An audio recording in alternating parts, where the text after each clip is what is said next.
panahon nga ang putling ebanghelyo gihagit sa mga hiwi nga pagtulunan.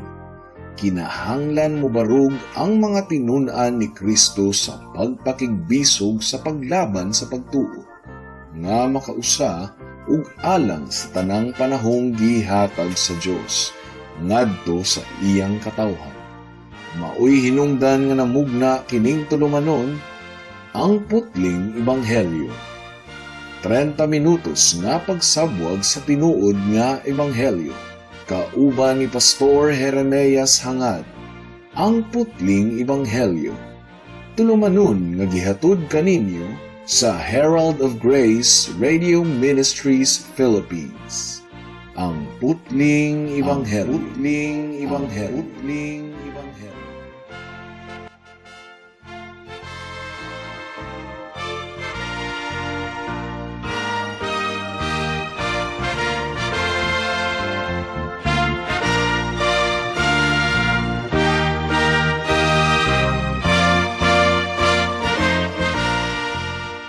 Mayong hapon Mabinay, mayong hapon Negros Oriental, Negros Occidental, Guimaras, Dumaguete City ug kutob sa tanang gidala sa Ginoo sa pagpaminaw ni ining atong programa nga giuluhan og ang putling ebanghelyo.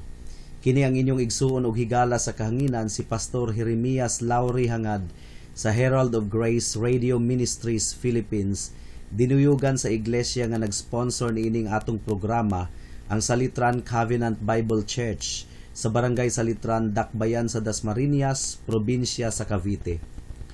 Ang atong teksto ning takna sa kahaponon makita sa Santiago kapitulo 1 bersikulo 22 hangtod sa 25. Ang giingon diri: ayaw limbungi ang inyong kaugalingon pinaagi sa pagpamati lamang sa pulong sa Dios. Hinuon tumana kini, ang mamati sa iyang pulong apan dili magtuma niini mahisama sa usa ka tawo nga manamin ug makakita sa iyang tinuod nga hitsura. Makasud-ong siya sa iyang kaugalingon apan inig pahawa na niya, malimot lang dayon siya sa iyang hitsura. Apan ang tawo nga magsusi pag-ayo sa hingpit nga kasuguan nga naghatag og kagawasan sa mga tawo ug magpadayon sa pagtamod niini, panalanginan sa Dios ang iyang buhaton kay dili man siya kutob ra diha sa pagpamati. Santiago kapitulo 1 bersikulo 22 hangtod sa 25. Niining atong teksto mga kaigsuunan, si Santiago wala nay lipod-lipod pa. Iyang gieko ang giingon ni Jesus sa ebanghelyo sumala ni Mateo nga pinaagi sa ilang bunga mailhan ninyo sila. So ang buot ipasabot, nagtudlo si Santiago mahitungod sa bunga sa pagkabalaan sa kinabuhi, isip pruweba o pagpamatuod sa atong pagkahiniusa kang Kristo. Isip usa ka magwalali, kining si Santiago dili kontento nga taman lamang sa pagpaminaw sa wali ang mga tawo, kundili nga ang nadungog nga mensahe magbunga og pagsunod sa Dios. Ang mga magwalali kinahanglan nga muwali nga adunay panglantaw sa eternidad, o kinahanglan nga mangandoy ug mangita sila sa bunga sa ilang pagwali. Ug ang mga tigpaminaw usab, kinahanglan nga mubuhat ug musunod sa ilang nadunggan, kay kundili ang balaang ordinansa sa pagwali dili na mahimong tulay sa panalangin. Mahimo na hinuon kining insulto alang sa Dios ug pagbugal-bugal sa mga kalag sa katawhan. So atong pagahisgutan ning takna sa kahaponon ang duha ka matang sa mga tigpaminaw sa pulong sa Dios. Una, ang mga wala na panalangini. Ug ikaduha, ang mga nabulahan ug napanalanginan tungod kay namunga ang ilang kinabuhi ug balaan nga binuhatan isip resulta sa pagpaminaw sa pulong sa Ginoo. Sumudangat na kita sa unang matang sa tigpaminaw sa pulong sa Dios, ang wala na panalangini. Naminaw sila apan gidescribe sila sa atong teksto nga mga naminaw apan wala nagbuhat. Naminaw sila, ang uban pa man gani regular nga naminaw, ang uban pod kanila naminaw og panalagsa aron lamang palabyo ng oras. Ang uban pod seryosong naminaw tungod kay ganahan silang maminaw og mga tawong maayo mamatbat. Ang uban usab interesado sa doktrina. para lang adunay maistorya, mao nga maminaw pod og pagwali. Pero mahitungod sa pag-apply sa ilang kinabuhi sa pagtulon-an nga ilang nadungog, wala kini musantop sa ilang hunahuna. Nakadungog sila og wali mahitungod sa paghinulsol, apan wala sila maghinulsol. Nadungog nila ang tawag sa ebanghelyo nga tuo og salig kang Hesus, apan wala sila mosalig kang Hesus. Nasayra nila ang tawo nga mituo kang Hesus, kinahanglan nga mumbiya sa iyang kasalanan, apan nagpabilin gihapon sila sa pagpakasala. Karon kung makikistorya ako ni ining matang sa mga tigpaminaw, mao gyud ni ang akong iingon kanila. Muingon ko kanila nga klaro nga wala mo napanalanginan. Sa tinuod lang, ang pagkadungog mahitungod sa kumbira, dili makabusog kaninyo. Ang pagkadungog mahitungod sa atabay, dili makatagbaw sa inyong kauhaw. Kinahanglan nga mukaon ug muinom kamo. Ang impormasyon nga adunay bulawan sa Bangko Sentral sa Pilipinas, dili makapadato kaninyo. Nanginahanglan kamo og cash sa inyong pitaka.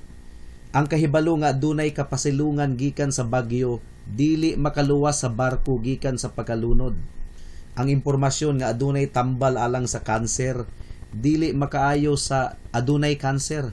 Dili gayod, gawas lamang kung mutumar siya sa maong tambal sa kanser. Kinahanglan dawaton o gamiton ang panalangin aron kita makapahimulos niini. Mga higala, nasayod kamo sa angay ninyong buhaton, apan wala ninyo kinibuhata. Nasayod na kamo nga kinahanglang pangandaman ang inyong pag-atubang sa trono sa Dios sa adlaw sa paghukom, apan wala kamo mangandam. So kabahin kamo ni ining maong matang sa mga tigpaminaw, ang mga wala na panalangini tungod kay taman raman sa pagpaminaw pero wala nagtamod sa pulong sa Dios. Mao gini ang akong istorya kanila mga kaigsuonan kung hatagan ako og higayon. Ug dugang pa, kini nga mga tigpaminaw gidescribe sa atong teksto nga nag-ilad lamang sa ilang kaugalingon. Giilad ninyo ang inyong kaugalingon, matud pa ni Santiago. Pero unsa may ilang giilad sa ilang kaugalingon? Well, posible nga giisip nilang okay sila, gumikan kay kanunay man silang naminaw og wali. Basin gani og ubos ang ilang pagtan-aw sa uban tungod kay dili man sila hinimbahon. Apan sila kanunay nagsimba kada Domingo. Murag lain pa man gani ang ilang pamati kung dili sila makasimba. Ug bisag posible nga wala sila nagtuo nga ang pagtambong sa simbahan mao ang makaluwas kanila, pero mura og nakapagaan kini sa ilang konsensya. So unsaon man nato pagpasabot ang ilang kahimtang? Paminaw mga kahigalaan. Mao kini ang pagpasabot. Pinaagi ni ini nga ilustrasyon. Mabusog ka kamo kung ako lang patagintingon ang mga plato ug kutsara sa inyong dalunggan, pero dili mo na ako pakanon? What if taman ra ko sa pag-lecture kaninyo mahitungod sa benepisyo sa insaktong pagtulog ug pagpahulay sa lawas, pero dili mo na ako hatagan og higayon nga makatulog? What if i-describe lang nako kanimo ang timpla sa adobo ug humba, pero dili ka nako pakanon? Unsa man, kontento na ka ana, pero sa susamang paagi kontento na ka nga taman ra ka sa pagpaminaw sa pulong sa Ginoo, apan wala magabuhat niini. Napoy uban nga lahi pod ang pamaagi nila sa paglimbong nila sa ilang kaugalingon. For example, basin og giisip nimo higala nga ang mga bugat nga mga kamatuoran alang lamang sa uban, pero dili alang kanimo. Sama sa makasasala.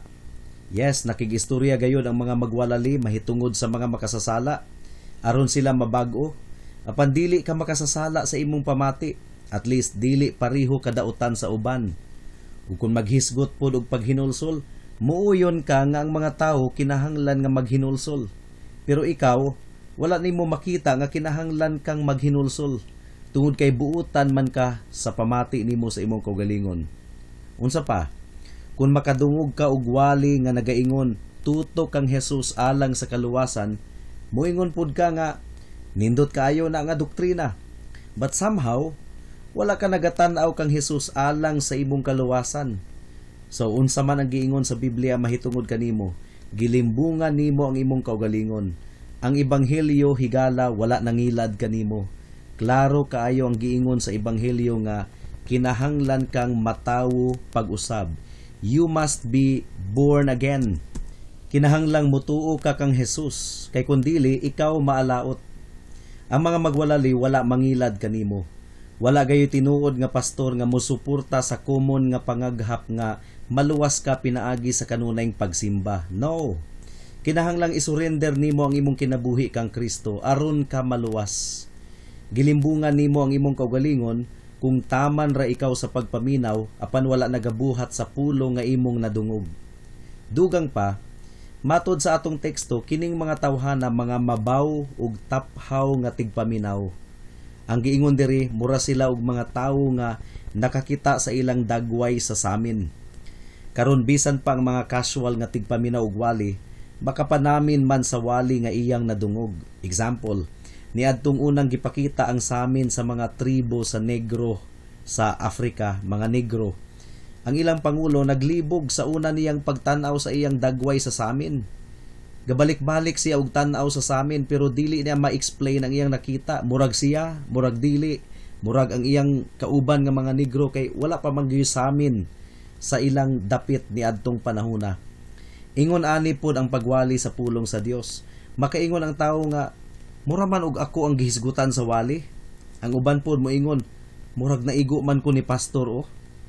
Mura sila og kadtong babayeng Samaritana sa Biblia nga miingon, dali mo, himamata ang tawo nga misulti sa tanan kong binuhatan. Kana pong tawhana mubasa sa Biblia og moingon, naigo jud ko sa akong gibasa oh. Pulong gyud ni sa Ginoo. Ang kamatuoran mga kahigalaan, mao nga ang pulong sa Ginoo maayo kayong mubasa sa hunahuna og kasing-kasing sa mga tawo.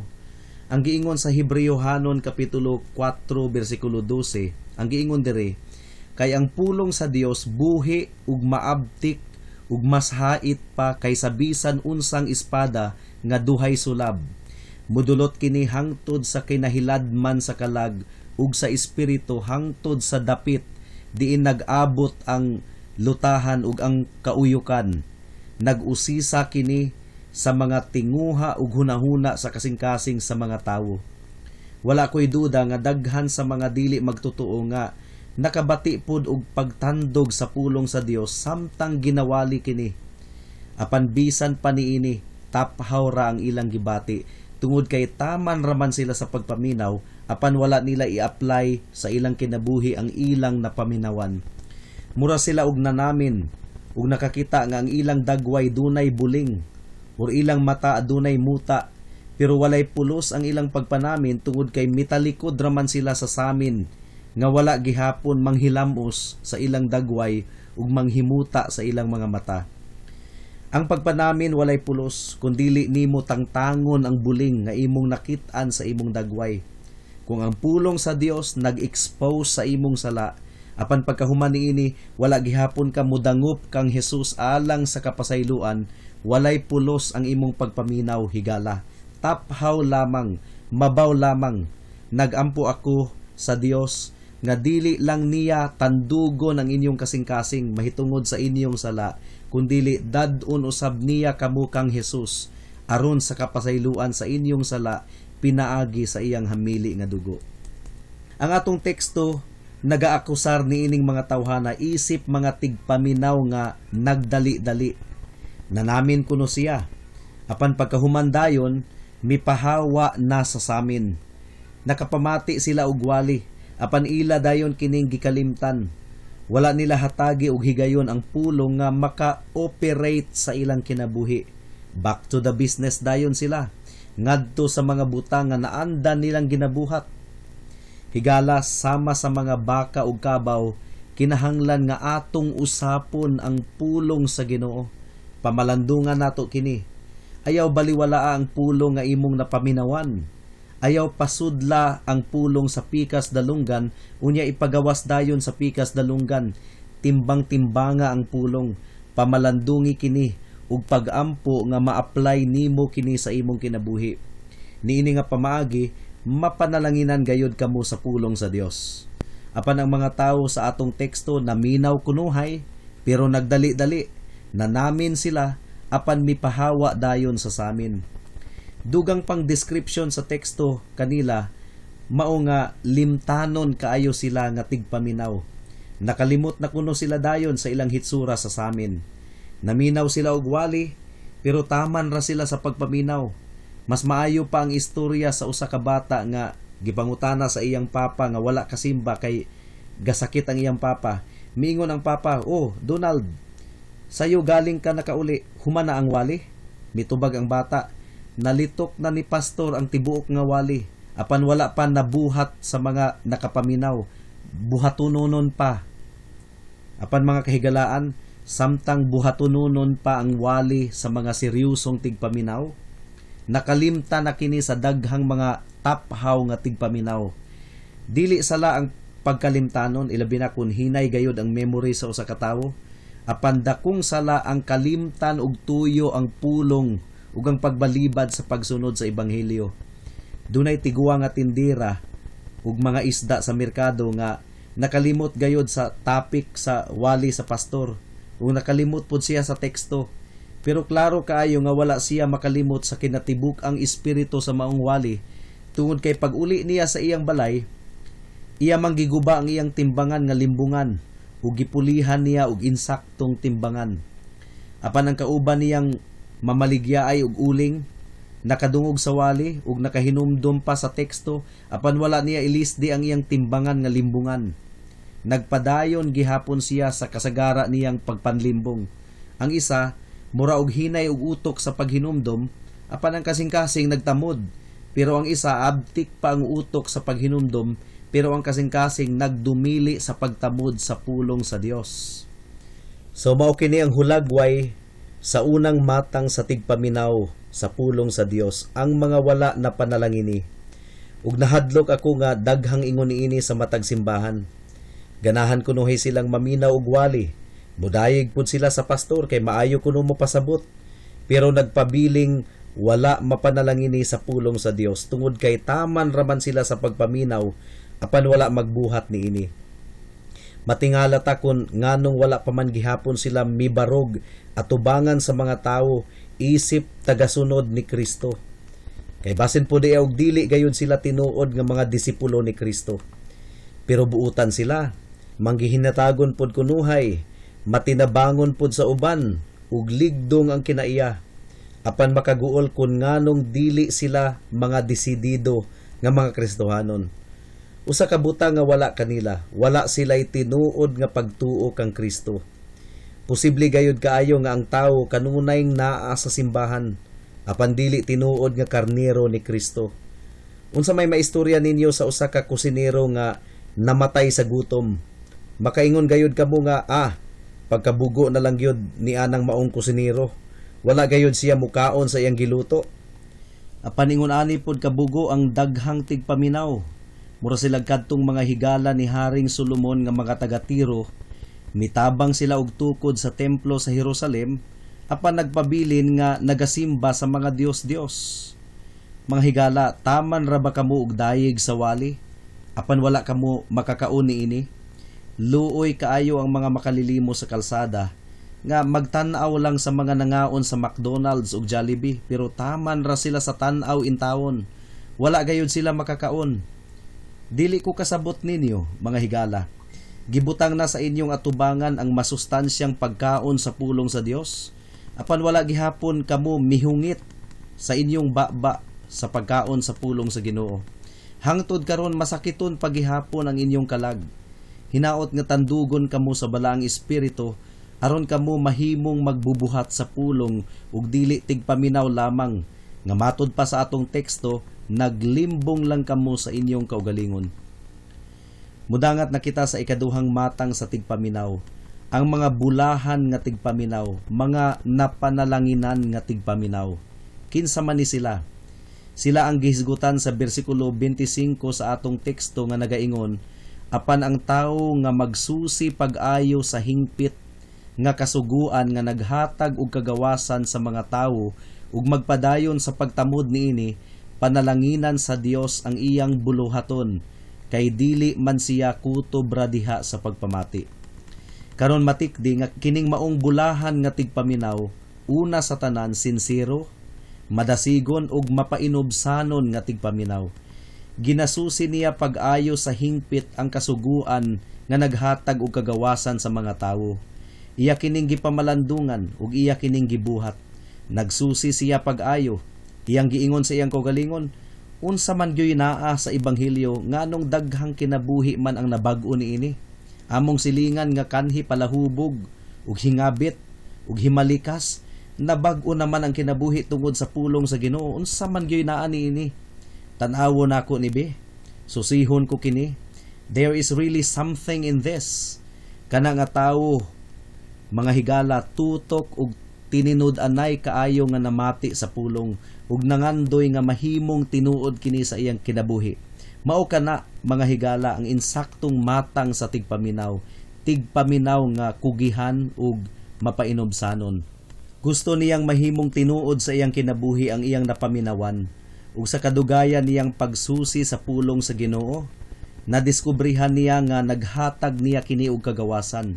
Kagawasan gikan sa pagkaulipon sa sala, gikan sa silot sa sala, ug kagawasan sa pagsunod sa kabubuton sa Dios. Nakaplagan niya ang tinuod nga kalipay tungod kay nasayra niya nga si Kristo gilansang didto sa krus aron mapasaylo ang tanan niyang mga sala ug makabaton siya og kinabuhing dayon. Mituo siya ug misalig siya kang Hesus, ingon nga iyang bugtong Dios ug manluluwas. Ug nadawat gayud niya ang tinuod nga kaluwasan diha kang Kristo. Apan gidugang sa atong teksto nga kining maong napanalanginan nga tawo nagpabilin sa pulong sa Dios. Kung naminaw ka og wali, unya wala ka napanalanginan niini, paminawa kini og utro. Kung nagbasa ka sa pulong sa Dios apan wala ka naluwas, basaha kini og utro. Adunay gahom ang pulong sa Dios sa pagluwas sa imong kalag. Ang tigpaminaw nga makadawat og kaluwasan, nagsusi pag-ayo sa hingpit nga kasuguan nga naghatag og kaluwasan ug nagpabili niini. Sa katapusan, ang giingon sa atong teksto, kining napanalanginan nga tigpaminaw dili limtanon nga tigpaminaw, kundili nagtamod sa pulong. Ug panalanginan siya sa Dios sa iyang buhaton. Giawhag ba siya sa pulong sa Dios nga magampo? Muampo gayud siya nga mainiton. Giawhag ba siya nga maghinulsol?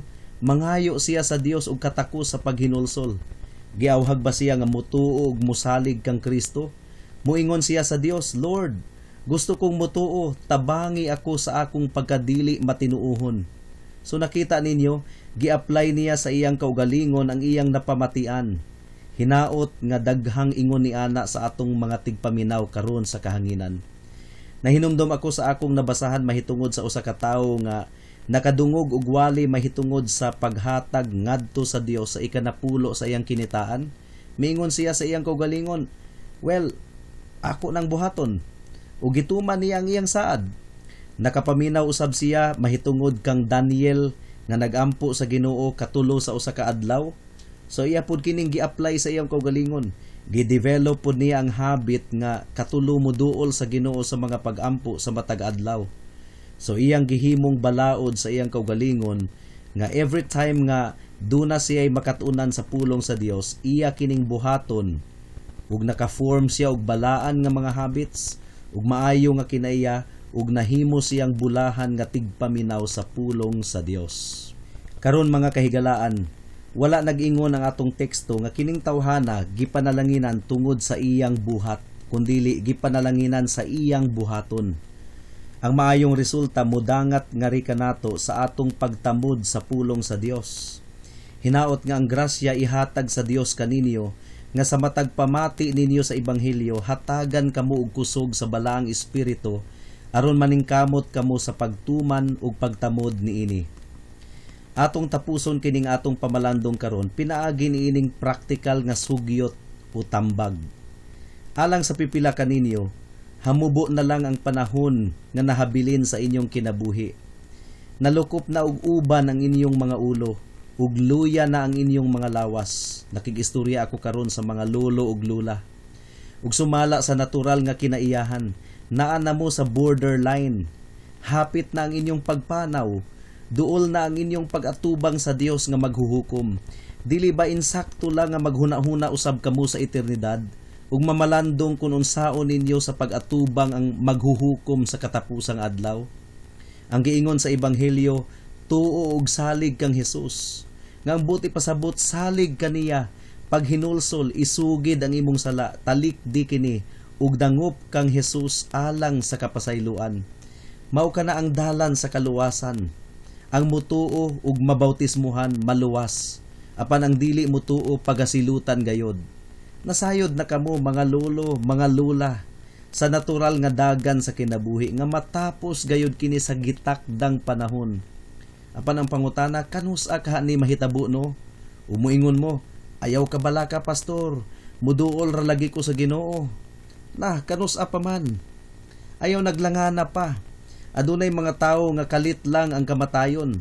Pagbantay mga lolo, mga lola, bisan pa ang mga batanon, dili na talagsahon ang panghitabo susama ni ini.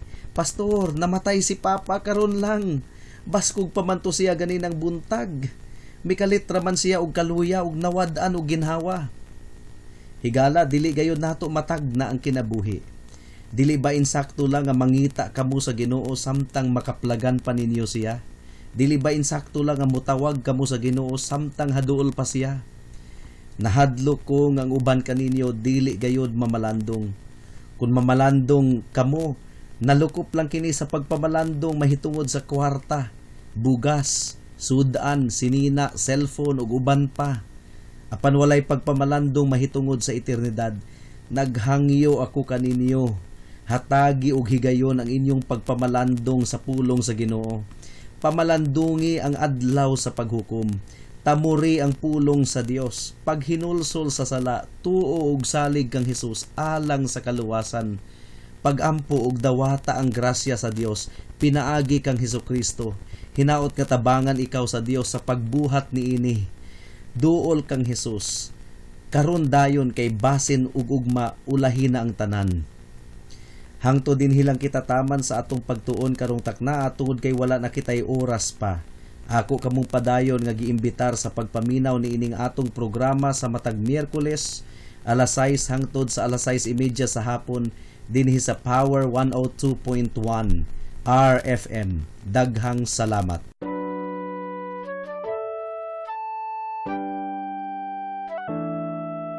Noon ay bulag ako sa daan ng kaligtasan.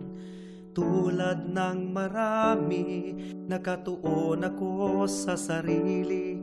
Mabait naman at matulungin at walang kapwang inabuso. Kung kaya't ang tiwala ko, malamang ligtas ako.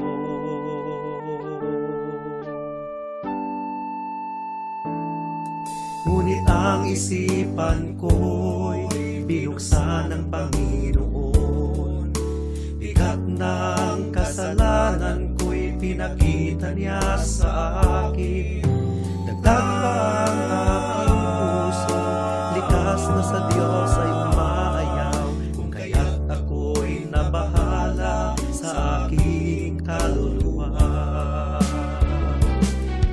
Ano nga bang batayan ng katubusan at kaligtasan ng isang katulad kong makasalanan? Ngayon ay batid ko na ako'y walang magagawa upang ituwid ang aking kaluluwa sa harapan ng Diyos. Ako'y tumawag kay Jesus at nagtiwala ng lubos sa kanyang kapatawaran at awang puspos. Siya lang ang manunubos pagkat siya'y namatay sa krus. Dahil sa aking kasalanan, ang sumpa sa kanya'y binuhos.